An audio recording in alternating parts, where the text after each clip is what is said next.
Hola, bienvenidos a Encuentro Informativo. La Corte Suprema suspendió las elecciones de Tucumán y de San Juan.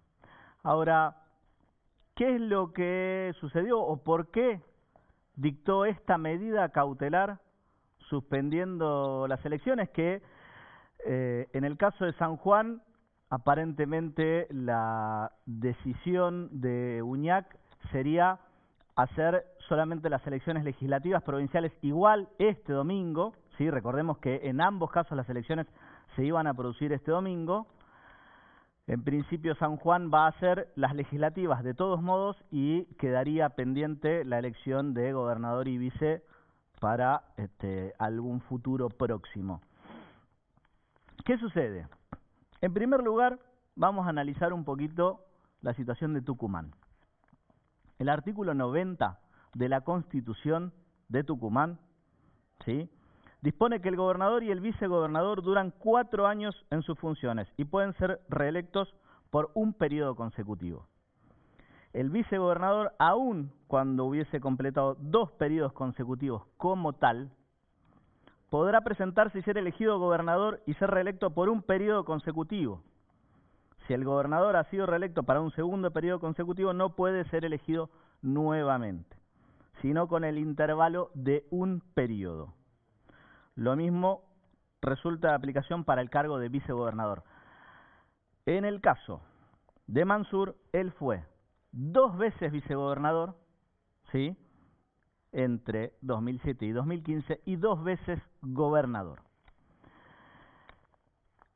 ¿Cuál es la interpretación que hacían? Bueno, que en realidad la Constitución dice que, que una vez que fue 2 veces vicegobernador, puede ser 2 veces gobernador, y no dice que no hay disposición respecto de si puede volver a ser vicegobernador.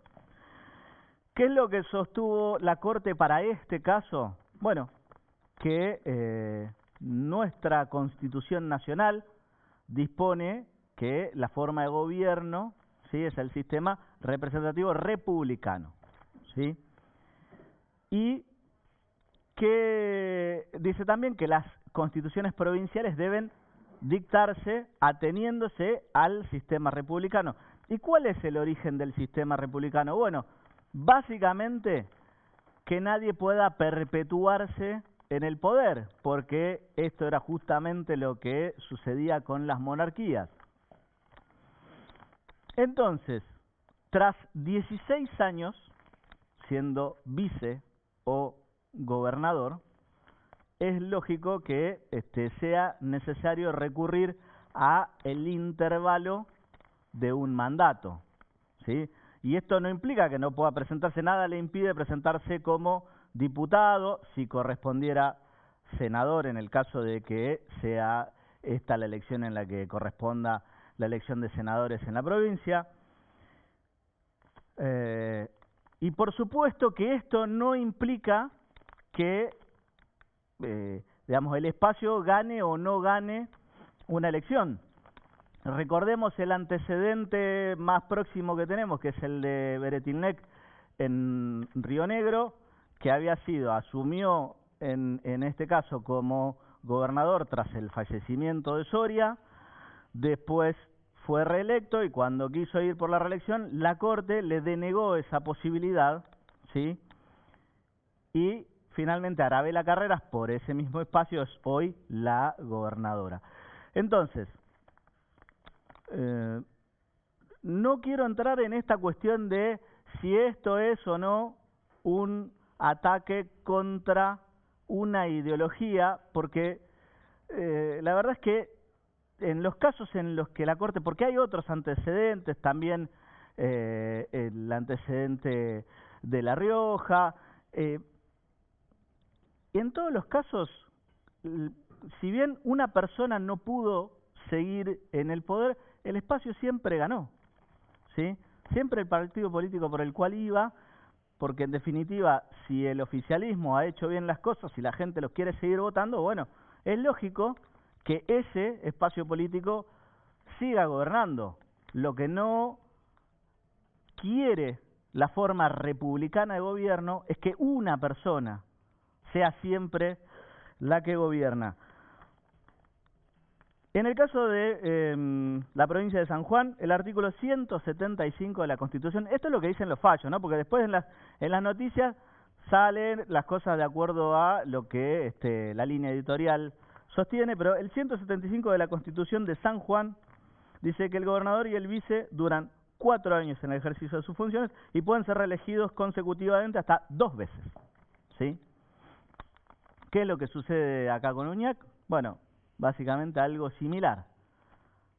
Ya fue vicegobernador y fue 2 veces gobernador. Entonces, y por algo el Ejecutivo está todo dentro mismo articulado, porque se entiende que gobernador y vicegobernador no te permiten que te vayas alternando una y otra vez, ¿sí?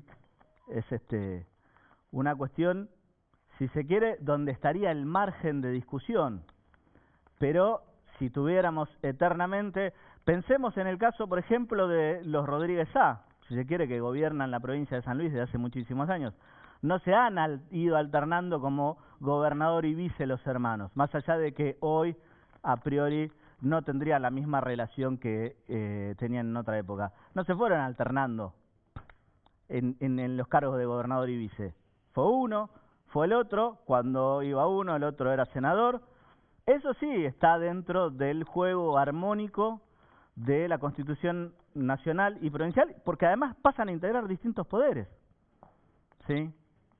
Ahora, ser electo eternamente por el Poder Ejecutivo de una provincia, bueno, es algo que sí, en principio va contra el sistema republicano que establece nuestra Constitución Nacional, que es la piedra fundamental de la República, y de ahí para abajo que tienen que acatar las constituciones provinciales. Ahora vamos a hablar de algunos otros temas. Ya lo veo Castel que está preparándose, así que los invito a ver el siguiente informe.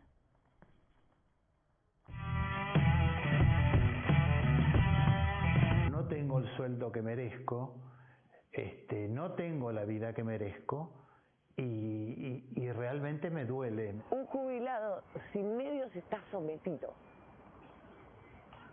Eso es lo que yo veo.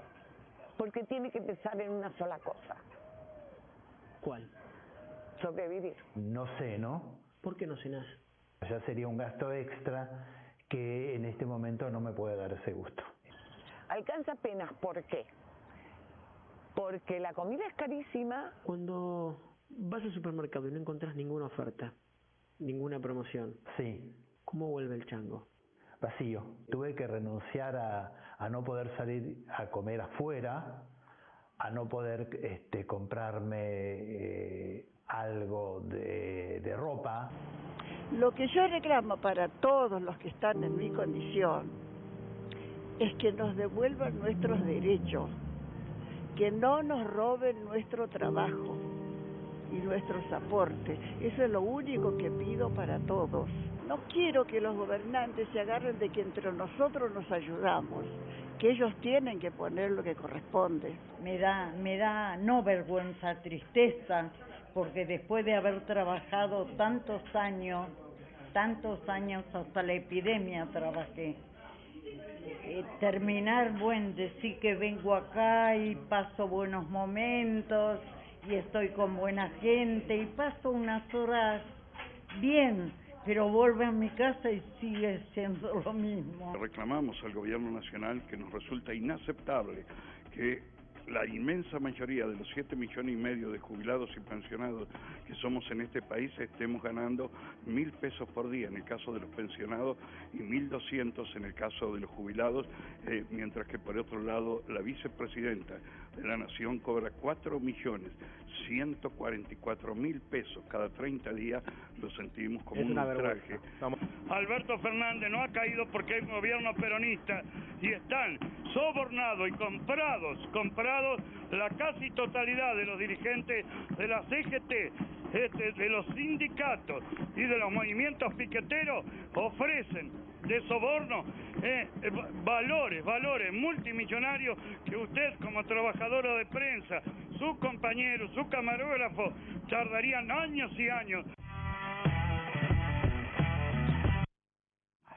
Bueno, estoy sentado junto a Raúl Castel, un dirigente que no requiere demasiada presentación.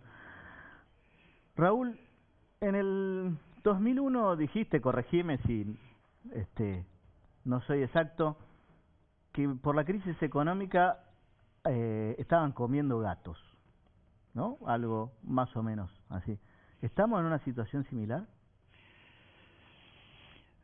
Tal vez peor que la de diciembre y noviembre del 2001, tal vez peor que la de el otoño del 1989 y tal vez similar a lo que fue julio y junio de 1975, cuando en un solo día aumentaron los precios de todo, inclusive los combustibles, 150%, y pusieron tope al aumento de salarios y jubilaciones en un 50%.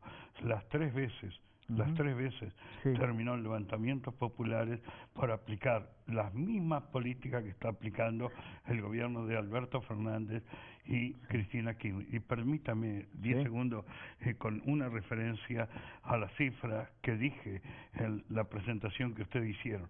Hoy nosotros estamos ganando 58.800 de jubilación, 6 millones de jubilados.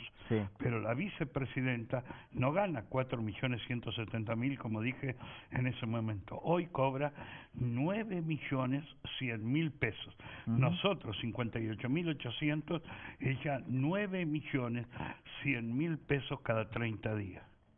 Sí, es una diferencia abismal. Cuando usted me pregunta eso que ha sido un hecho verídico, el tema de que se comiera gatos. Por ejemplo, en Plaza de Rosario estaban carneados los gatos colgados de los árboles y después se hacían o en olla o en parrilla. Y en Santiago del Estero también. Y entonces todavía le siguen haciendo bromas, rosarinos como yo, 20 años después come gato, cosas por el estilo, las hinchadas de fútbol rivales cantan eso, pero tenían que ver con esto. Hace 5 o 6 meses, en idas al supermercado en Rosario, nosotros mostramos algo que nadie, creo que ni usted, ni ningún televidente, ni su camarógrafo han visto nunca, que es sándwiches de chorizo, la tripa del chorizo con condimento de chorizo, pero en vez de carne y tocino, el relleno era polenta. Y la palabra que se llamaba eso, chorilenta, era una mezcla de la palabra chorizo y polenta. Era lo que usted estaba comiendo era un sándwich de polenta. Un sándwich de polenta.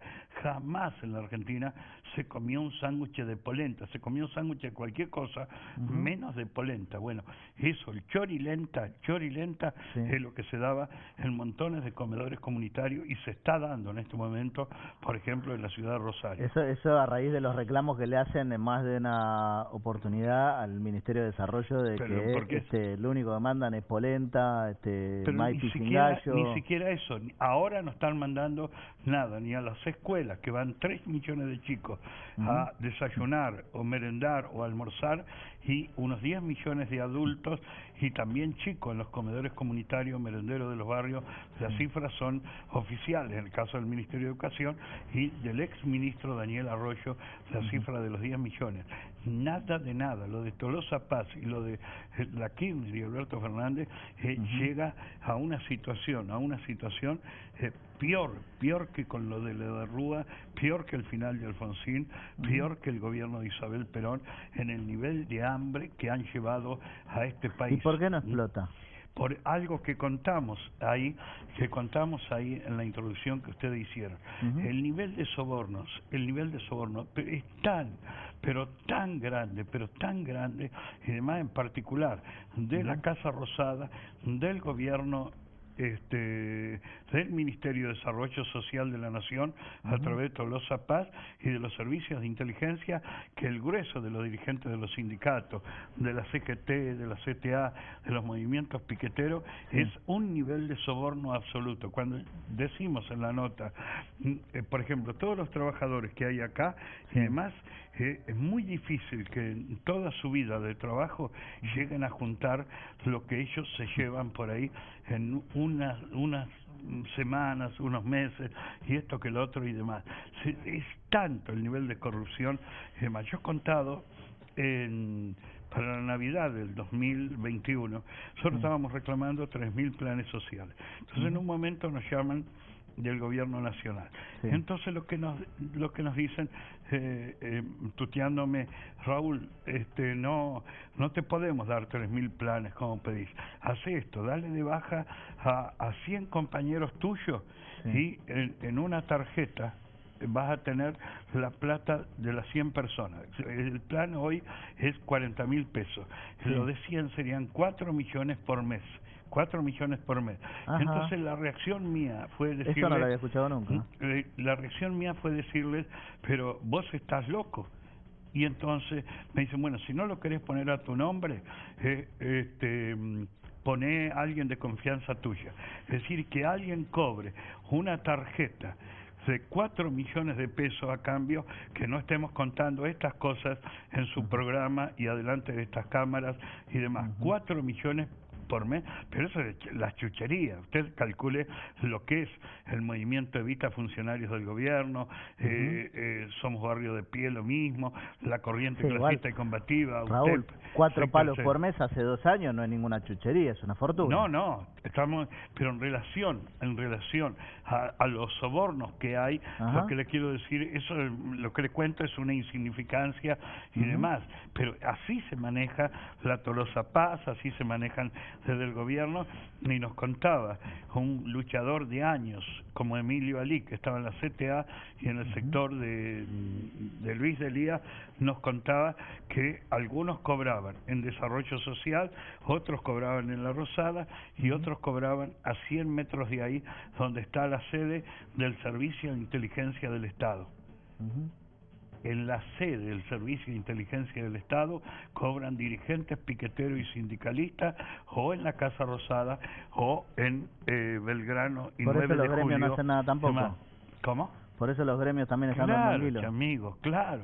Entonces usted tiene que venir a trabajar por un sueldo todas las veces que tiene que venir, los muchachos de las cámaras lo mismo y demás, y es una corrupción absoluta. Que miren para otro lado, que no digan nada lo que está pasando. La gente no tiene para comer. Si esa señora jubilada hubieran podido prolongar la nota, esa mujer cuenta, cuando yo era chica pasaba hambre y tenía que ir a dormir sin comer. Luego con los años más o menos me acomodé. Y ahora al final de la vida nunca pensé, relata esa mujer última que habló en la introducción que ustedes hicieron, al final de la vida vuelvo a vivir de nuevo lo de mi primera niñez, de volver a tener que irme a acostar sin comer, porque a nadie, ni a un jubilado, ni a ningún trabajador le alcanza el sueldo, y en millones de casas se cocina cada 24 horas porque no hay comida 2 veces por día para 25 millones de personas de este país, no hay almuerzo y cena, olvídese de algo así. Esa es una de las grandes deudas de estos 40 años de democracia, haber vuelto al hambre que se vivía durante la dictadura. Yo creo que es la deuda del sistema capitalista más que de la democracia. Mire, yo tengo 69 años. Cuando yo nací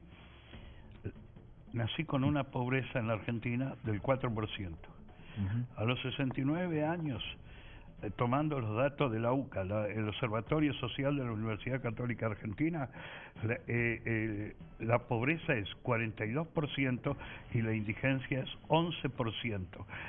Lo único que ha visto, que he visto y demás, ha sido la degradación permanente, el aumento de la pobreza y una clase dirigente cada vez más enriquecida, cada vez más corrupta, cada vez más inmoral y demás. Lo que una familia por ahí necesita o junta para vivir en todo un mes, ellos se lo gastan en una noche de joda con prostitutas y con restaurantes de lujos, etcétera, etcétera, y demás. Usted calcule, solamente el Gran Buenos Aires tiene 200.000 cartoneros, y el día que llueve están llorando todos porque ese día se quedan sin comer porque no pueden salir a juntar cartón.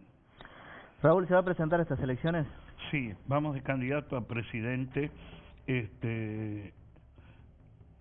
y no sé si está bien o no contarle esto. No estoy seguro si tiene que ver la bronca que tengo. y ver a los jubilados que hablaron en el informe de ustedes, en la vida de todos nosotros. Somos 7 millones de personas los que tienen mi edad y los que cobran esta miseria. Y entonces vamos de candidato a expresar la inmensa bronca, el desprecio absoluto por toda la dirigencia política, que son unos malandros, unos delincuentes, unos chorros, unos corruptos y demás. Cuando usted hacía la introducción de Tucumán y de San Juan, ¿qué es lo único que le importa? A ver, los negocios, ¿qué es lo que más se puede enriquecer? Las 2 personas más ricas de la provincia de Tucumán es Alperovich y Mansur. Son los 2 más multimillonarios que tiene la provincia. En el caso de Mansur, 16 años, o gobernador o vice, o en el caso de Iñak, ya 12 años, y la única preocupación en los negocios con las mineras, aunque el río Hachal esté absolutamente contaminado de punta a punta y demás. Venimos el día viernes, hemos estado en San Juan y demás, y la miseria que hay es inimaginable. Para que tenga idea, una botellita de vino más o menos decoroso acá en Buenos Aires, con una botella de 3/4 más o menos decoroso, 800 pesos, 1000 pesos y demás. Le estoy hablando de algo más o menos humilde. O una cajita de vino común, póngale 500, 600 pesos. Al productor de ese vino le pagaron por litro 17 pesos, hombre. 17 pesos le pagaron al que hizo ese litro de vino, y resulta que a nosotros nos cobran una botellita de 3/4 entre 800 y 1000 pesos, los más comunes, no hablemos de los más o menos de calidad y demás. Bueno, así está todo este sistema que han armado. Por eso nosotros nos presentamos a elecciones a través del MIC, de la lista 90, y lo que planteamos medidas absolutamente drásticas en relación a todo esto. Cuénteme un poco algunas de esas medidas que tiene la cabeza. La primera cuestión, dejar de girar plata al exterior y al FMI. ¿Cómo vamos a estar debiendo 397.000 millones de dólares? No es para hacerle un matete bárbaro a los televidentes, pero la cifra que acabo de dar es más o menos así. Es un fangote imposible para cualquier país tener una deuda de casi 400.000 millones de dólares. Pero a su vez hay un puñado de argentinos que no pasa de un par de miles que tiene depositado en el exterior, no en pesos, sino en billetes verdes de dólares, una cifra equivalente. Otros 400.000 millones de dólares están allá. Entonces nos hacen pagar el pato a nosotros, pagar el pato a nosotros, y el FMI le manda una carta masa que quiten 400.000 planes sociales, más de los 170.000 que se quitó, y que no se mande más alimento a las escuelas ni a los barrios y demás, porque tienen que juntar más plata para mandarle al FMI y demás. Primera cuestión. Segunda cuestión que planteamos, la nacionalización de todos los puertos. Cualquier vecino, cualquier persona que usted le pregunte del litoral del río Paraná, le va a contar cómo los barcos desde Rosario suben con granos hasta Asunción. En Asunción cambian el remito, ni siquiera cargan y descargan los granos, sino que le hacen que es grano paraguayo, que es hoja paraguaya, y retornan de nuevo por el Paraná hasta Rosario para salir. ¿Cómo? Para evadir impuestos. Para evadir retenciones e impuestos. Y entonces Paraguay, con una superficie así de chiquitita, se convirtió en el 5º exportador mundial de grano. Paraguay, amigo, es una cargada. Cualquier misionero que le pregunte de los pasos fronterizos, los camiones cruzan para el lado paraguayo con granos y vuelven de nuevo con los mismos granos, pero con el remito de que ha sido cosechado en Paraguay. Unos 10.000 millones de dólares se pierden en contrabando de grano. Y los 15 puertos que hay en el Paraná, mire qué cosa, los 15 puertos son extranjeros, suizos, chinos, norteamericanos, ingleses, etcétera, etcétera, Cargill, Vicentín, Bungibor, todos ellos tienen puerto propio. Vaya y pida usted a ver que le den un puerto a usted, a ver si se lo da. ¿Cómo no va a haber? Necesitamos nacionalizar todos los puertos, el comercio exterior. No podemos dejar que los bancos hagan lo que quieran. Hoy se está pagando solamente en intereses del LELIC más que lo que se paga por 1.200.000 planes sociales por día. Raúl, una de las cosas que usted me refiere justamente, esta bronca que le genera la situación actual es lo que lo hace de alguna manera volver a la arena política. ¿Por qué la gente que siente esta indignación tendría que elegirlo a usted y no a Milei, que parece ser hoy el que capitaliza ese voto bronca? Porque Milei es un producto de de las grandes corporaciones, de los grandes monopolios y de la Embajada de Estados Unidos. Entonces ellos tratan de instalar a algo que defienda los intereses de ellos. Por ejemplo, que Argentina no tenga banco central, que por ejemplo, si usted está pobre, que vaya y venda un riñón o un ojo, que se venda los órganos libremente. Bueno, sí, y lo loco es que a pesar de lo desafortunado de esa frase, la volvió a sostener hace poco tiempo. Sí, pero además el planteo, por ejemplo, el tema de los hijos. Si usted tiene varios hijos, no le puede dar de comer, bueno, pone un avisito, vende un hijo y listo, para resolver la situación, o que la educación no sea obligatoria, o que cantidad y cantidad de cosas tengan que ver con un país ya absolutamente desquiciado. Acá cuando Milei habla y estafa en particular a los jóvenes, que pues, supongamos que los muchachos ganan 150.000 pesos por mes, vamos a suponer su camarógrafo, estoy haciendo una hipótesis del aire, ¿no es cierto? Entonces por ahí, como es un muchacho joven, por ahí se cree que si se dolariza, en vez de ganar 150.000 pesos argentinos, va a ganar 150.000 dólares. Eso es lo que creen obreros jóvenes en la fábrica, discuten eso, creen que van a ganar la misma cifra que están ganando hoy, pero en dólares. O sea, vamos a ser todos ricos. Pero, amigo, usted se da cuenta que es algo absolutamente no ridículo análisis. Y demás. Solamente 8 países en el mundo están dolarizados fuera de Estados Unidos. La isla Marshall, 4.000 habitantes, Andorra, 14.000, el Principado de Mónaco, 39.000. Sí, el más grande Ecuador. Ecuador con 17 millones, Panamá con 4 millones, pero eso ya viene de 1904, lo del dólar en Panamá y demás. Ahora, hoy la crisis en Ecuador lo ha llevado al juicio político al presidente Lasso, porque eso no aguanta más, como pasó con lo de Cabal. Usted acuérdese, ese proceso de dolarización terminó con que se podía retirar del sueldo de uno 250 pesos por semana. Recuérdese, hace apenas 22 años, que rebajaron las jubilaciones 13%, que rebajaron los sueldos a los empleados públicos 13%, y terminó con 41 muertos, tiroteos en la calle por la comida por todos lados y demás. Eso es lo que propone Milei y la embajada yanqui para la Argentina. Por eso cuando dicen van a durar una semana o un año y medio, o se va a regar las calles de sangre y de muertos y demás, los que dicen eso no están hablando tonteras, están diciendo donde se les ocurra hacer eso en la Argentina. Este pueblo enfrentó a todas las dictaduras, este pueblo derrotó a todos los peores genocidas que ha habido y ha derrotado a gobiernos civiles también, como en el 75, en el 89, en el 2001, y también va a derrotar a los que se le ocurra hacer una cosa como esto. Raúl, muchísimas gracias por venir. A ustedes, muchas gracias y que anden bien. Ahora, antes de pasar al siguiente bloque, quiero que vean este informe. El narcotráfico en todo el país lo dejaron avanzar. Nosotros habíamos logrado en Rosario bajar el 30% de los homicidios. Metimos en cana a todos, a toda la banda de los monos, los monitos, todos, absolutamente a todos, no quedó uno. Los nuevos ministros y dijeron, están persiguiendo perejiles. Los perejiles el año pasado mataron 300. Y con nuestro gobierno lo habíamos bajado el 40%.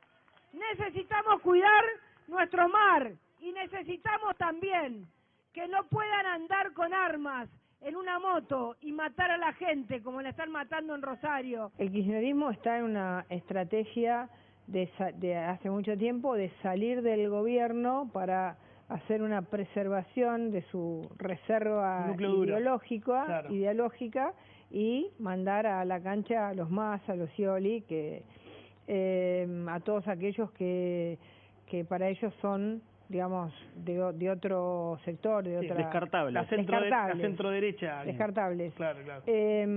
Con lo cual, las cosas que dice lo que van a hacer es agravar más aún la crisis que tenemos. El poder es a partir de un pueblo que siente que ya no tiene ningún recurso, que siente que la Argentina ya no existe, no es de ellos, es como que y que esa burocracia cada vez más grande, cada vez más es la única que vive. Recién leía la cifra de pobres de Río Gallegos. Río Gallegos tiene 127.000 habitantes y tiene 47.000 pobres. Lo que hay que entender es que el que tiene que gobernar es el gobierno, el que tiene que bajar el gasto es el gobierno, el que tiene que dejar de inflar los cargos públicos es el gobierno, el que tiene que dejar de emitir es el gobierno. El gobierno es el que tiene que actuar, Massa es el que tiene que actuar, el presidente tiene que actuar. ¿Qué están haciendo? Exactamente lo contrario. Me acompaña ahora Adriana Cáceres, ella es concejal de Pilar por el PRO y precandidata a intendenta de Pilar. ¿Qué tal, Adriana? ¿Cómo estás? ¿Qué tal? Muy buenas tardes. Bueno, hay un proyecto en Pilar para expropiar tierras. ¿Me puedes explicar qué es eso? Era un proyecto que logramos frenar. Ah, ya lo desactivaron. Lo desactivamos, fue con el trabajo en conjunto con muchos vecinos que ante este nuevo atropello del kirchnerismo, en este caso en el distrito de Pilar, que querían venir por la propiedad privada, aumentando... ¿El proyecto era del intendente? Sí, venía con el cambio del Código de Ordenamiento Territorial, urbano y territorial. Dentro de sus artículos, por un lado, lo que establecían era un aumento de impuestos. Digo, hoy los vecinos de Pilar están ahogados en impuestos que aumentan al nivel de la inflación. Sí. Esa es la situación de nuestros vecinos en Pilar.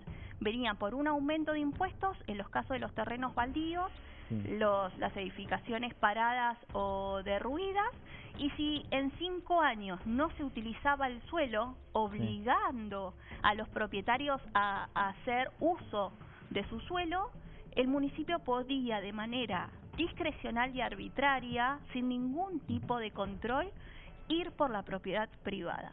Y esto que logramos frenar en Pilar, porque finalmente en el Consejo Deliberante desde la oposición lo votamos en contra porque hay muchas cosas que no se cambiaron, pero esto que logramos frenar en Pilar, hoy lo están padeciendo los vecinos de Villa Gesell. ¿Por qué? Nos encontramos con un propietario que en sus terrenos empezó a ver cómo el municipio puso un cartel de obra y empezó a hacer movimiento de suelo, porque esto se da a que la semana pasada en el Consejo Deliberante de Villa Gesell avanzaron en esto que logramos impedir en Pilar, y hoy los vecinos están siendo víctimas de este avallazamiento por parte del municipio de Gesell. Bien. Es inevitable en los tiempos que corren preguntarle a cualquier persona de Juntos por el Cambio por la interna que se viene, ¿no? La interna que ya se vive. Sí, bueno, justamente en la cual Macri hizo un poquito un llamado a por lo menos a aplacar las aguas, ¿no? Vos estás del lado de Patricia. Trabajando firmemente con Patricia, una dirigente nacional que nunca frenó, que nunca paró, que dejó de ser ministra de Seguridad, y la vimos dar distintas batallas en plena pandemia, estando presente en la calle, en los distintos puntos de nuestra Argentina, y dando batallas desde provinciales, locales. Ella me acompañó mucho en lo personal con frenar al kirchnerismo en Pilar, en esto que hablábamos recientemente, pero también batallas nacionales, provinciales e internacionales. Digo, fue ella la que se animó a denunciar que Maduro venía a nuestra Argentina, que estaba con causas judiciales y demás, y eso, digo, lo logra una persona con mucha convicción, con mucho coraje, y es lo que representa Patricia Bullrich. Bien. ¿Cuáles son las preocupaciones hoy de los vecinos de Pilar, o cuáles son los principales problemas de Pilar que habría que resolverles? Por un lado, lo que te comentaba de la cantidad de impuestos que hay en el distrito, que aumentan al nivel de la inflación. Una inflación que tenemos aumento de prácticamente casi el 10% mensual, y esto golpea muchísimo en el bolsillo de los que están invirtiendo en Pilar, haciéndoles muy cuesta arriba para aquellos que están dando empleo, ¿no? Porque cuando hablamos de empresarios, cuando hablamos de comerciantes, estamos hablando de trabajadores que dan trabajo. Esa es una situación sumamente crítica, junto con la inseguridad.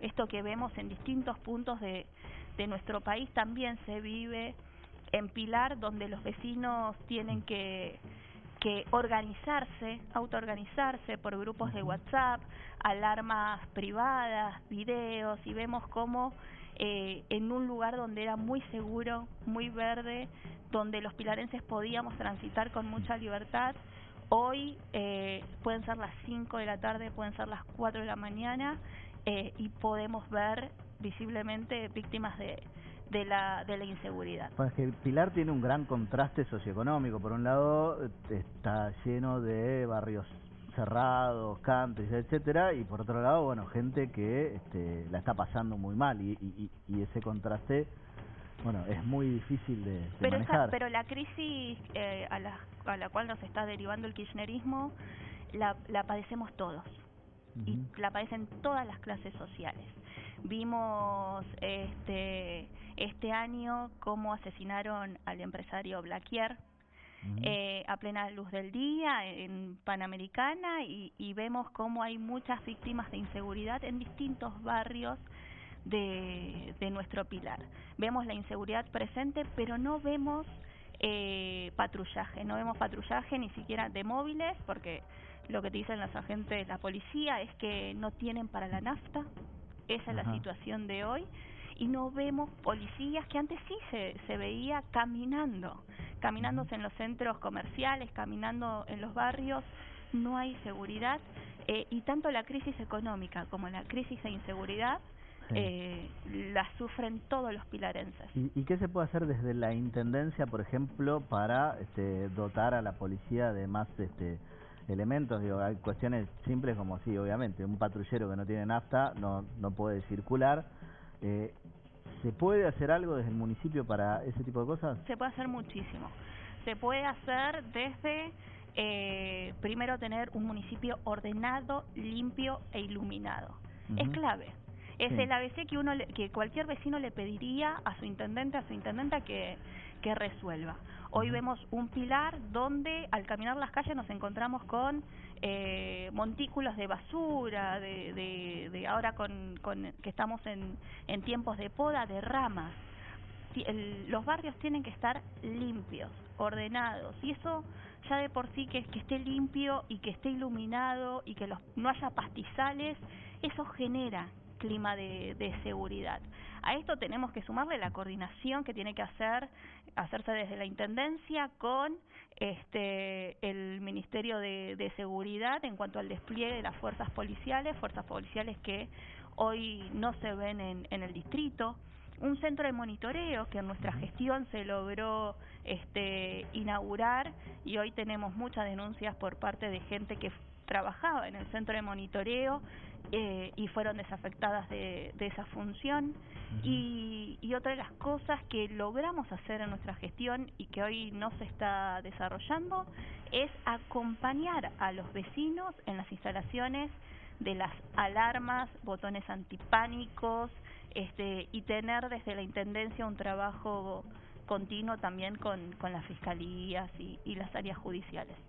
Bien, bueno, en definitiva, la seguridad es el principal de los problemas hoy en el municipio de Pilar, y eso es algo en lo que, bueno, Patricia es experta, ¿no? Patricia y Cristian Ritondo, con quien también estoy trabajando ya desde el 2020 cuando era diputada nacional. Cristian Ritondo, que es precandidato a gobernador, lo acompaño a ambos, y ambos con mucha experiencia en gestión, y la experiencia de enfrentar a las mafias, ¿no? Y cuando hablamos de mafia, hablamos de las mafias del narcotráfico, las mafias sindicales, y también pensando en el municipio de Pilar, aquellas mafias que trabajan y fomentan las usurpaciones, haciendo un negocio detrás de la necesidad de la gente.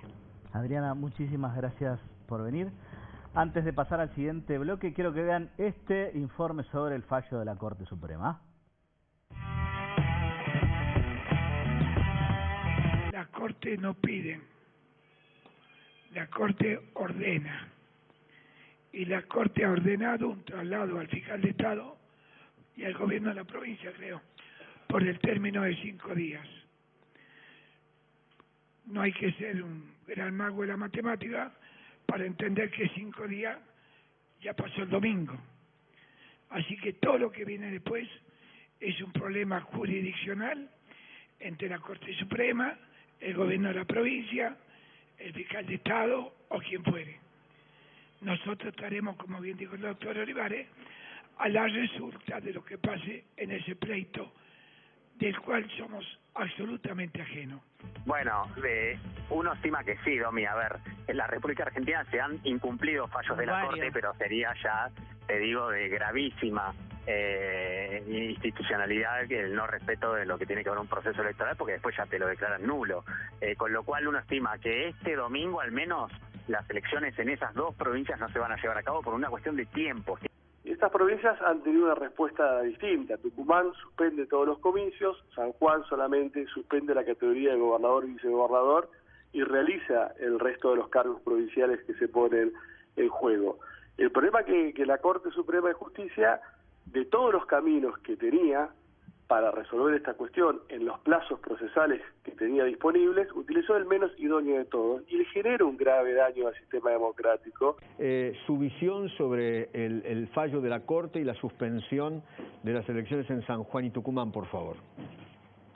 Es una gran alegría, una gran alegría que a estos caudillos malos caudillos que tienen estas provincias que se quieren llevar puesta la Constitución y que se creen los dueños de la provincia pasando por encima de cualquier norma o regla, la Corte Suprema de Justicia, otro poder del Estado, le haya puesto un límite.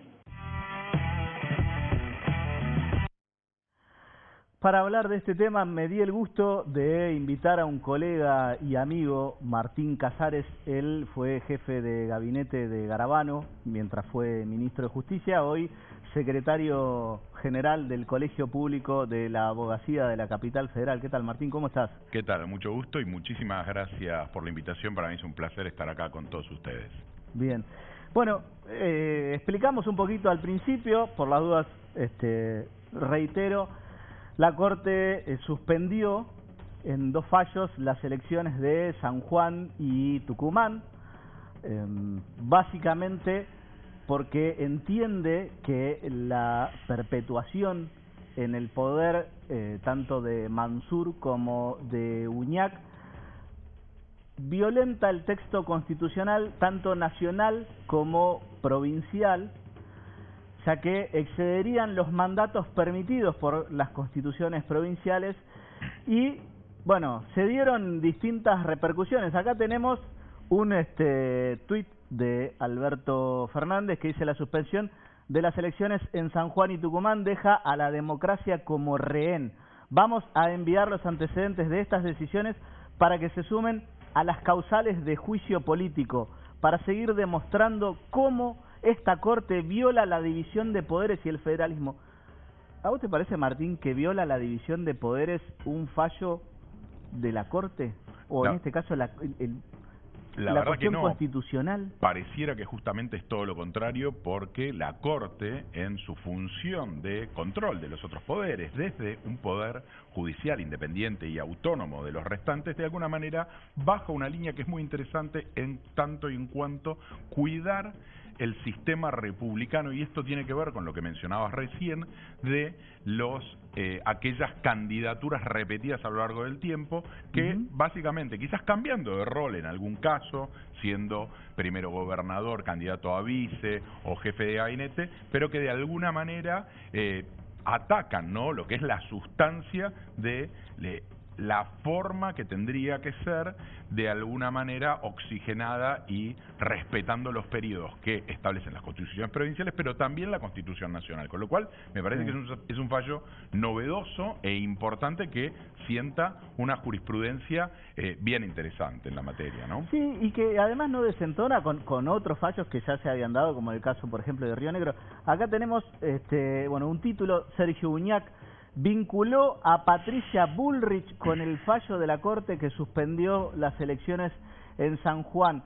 Sería institucionalmente grave e inaceptable que la Corte tomara decisiones junto a dirigentes políticos. Bueno, esto un poco en referencia a los festejos que hizo Patricia y distintos dirigentes de la oposición respecto del fallo.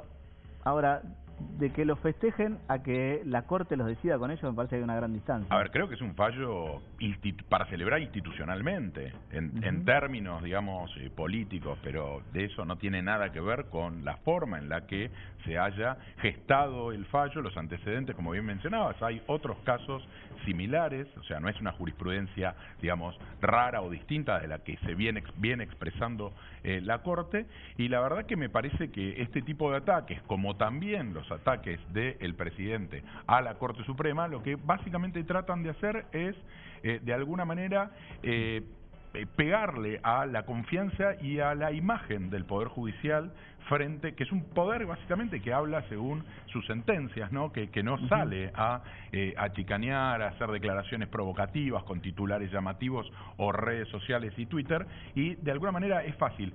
Lo que debiera hacer un gobierno es justamente lo contrario, respetar los fallos de la Corte Suprema y básicamente abstenerse de este tipo de críticas, no solo críticas políticas o manifestaciones en gente de primera línea, de primer nivel, de la primera magistratura, nada más y nada menos que el presidente, sino también de amenazar con juicio político, porque como mostrabas recién, ya están diciendo que estos antecedentes van a ser enviados a la Comisión de Juicio Político que está investigando a los miembros de la Corte desde antes. ¿Pero desde cuándo? Desde que sacaron el fallo nada más y nada menos del Consejo de la Magistratura. Sí. O sea, cuando la Corte avanza con fallos que le molestan al gobierno, el gobierno responde de esta manera, que me parece que es malo. Que además ese fallo también lo que hacía era acomodar, ¿sí?, si se quiere, la ley del Consejo de la Magistratura a lo que la Constitución decía. Porque recordemos que el fallo, ¿qué era lo que sostenía? Que cuando se redujo de 20 a 13 miembros del Consejo de la Magistratura, se vulneraron las la equivalencia de fuerzas que tenía que haber entre los distintos estamentos en favor de los representantes del poder político, porque prácticamente no se tocaban los integrantes del Congreso y sí se reducían jueces, abogados y demás. Acá está el tuit de Patricia Bullrich, que es el que genera la reacción. Dice: le frenamos las reelecciones a Mansur y Uñac, se creen señores feudales y dueños de sus provincias, quisieron violar sus propias constituciones y la Corte los puso en caja. Bueno, fuerte, sí, sin lugar a dudas.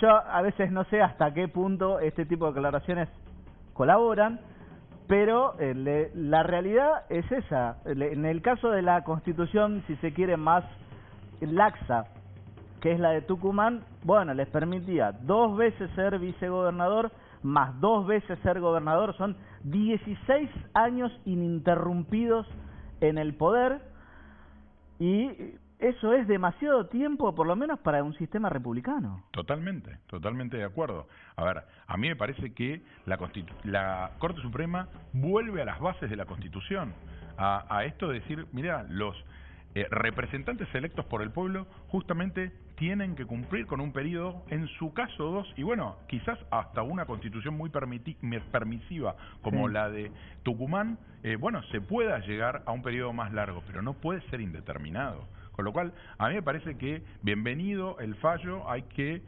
celebrarlo. Me parece que es una buena línea jurisprudencial y bueno... Sí, aparte de cortes de mayorías automáticas, ya hemos tenido la experiencia, no fue buena, y justamente fue esa, la mayoría automática, la que salió eyectada con un juicio político, porque para avanzar con un juicio político contra la Corte Suprema hay que reunir una mayoría agravada que no es fácil de lograr semejante consenso.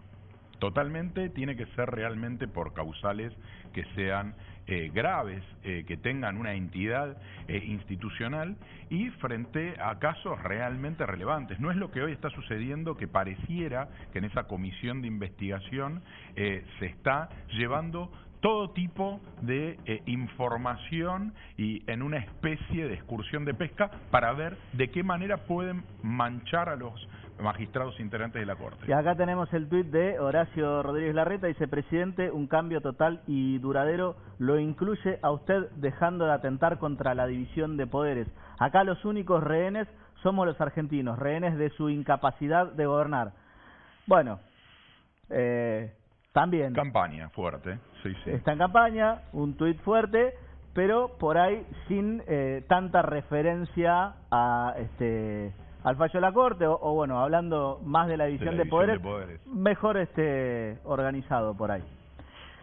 Bien, no sé si te queda alguna reflexión final. Mira, a mí me parece que esto un poco es el corolario de estas actitudes que viene teniendo el gobierno. Empezaron básicamente, recordemos, cuando asume el gobierno Alberto Fernández y empieza sistemáticamente a enviar, primero, cambiar el régimen de jubilaciones de los jueces, luego intimar a jueces a que se jubilen, después tratando de atacar a el procurador general Casal, no pudo pasar su propio pliego del propio procurador, no pudo hacer, menos mal, la reforma del Poder Judicial que proponía básicamente una designación de un montón de jueces federales, ni más ni menos que a dedo o con mucha discrecionalidad del Poder Ejecutivo y el gobierno. Y además tengamos en cuenta que el embate contra la Corte Suprema, esto de el juicio político, la reforma en la cantidad de integrantes de la Corte,